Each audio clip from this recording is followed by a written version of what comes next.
Esu Aistė, kuri eina savo keliu. Taip, kaip visi mes čia. Tai kad aš ten 3 kartus per metus darbą keičiu. Per metus? Taip. O, staiga pažiūrėjau.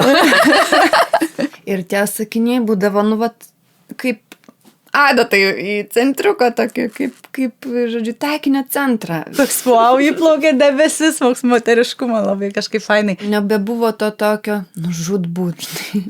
Buvo visiška tokia ramybė, pusiausvyros. O dieve, va čia skistaliukai, buteliukai, tipo, kas čia gali būti tikro.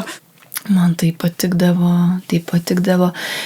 Rimtai, nes Taigi tam ir vaistų nenoriu gerti, brendžia, tipo, toks, žinai, vaikštai nuo ryto.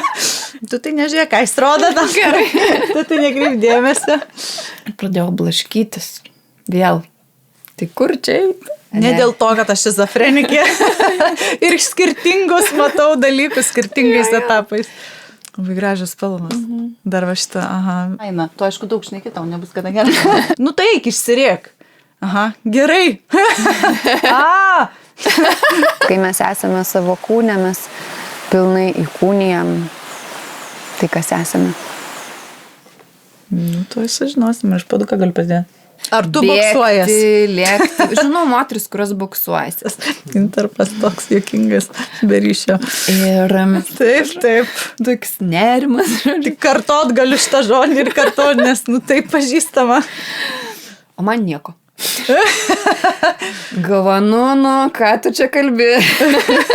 Iki šiol nesprantu, kaip tai vyksta. Žinok, iki tol ir aš nesupratau, prieš tuo metu dar galvoju, ką žinau. Ačiū. Ačiū labai. Taip. Tai labą dieną.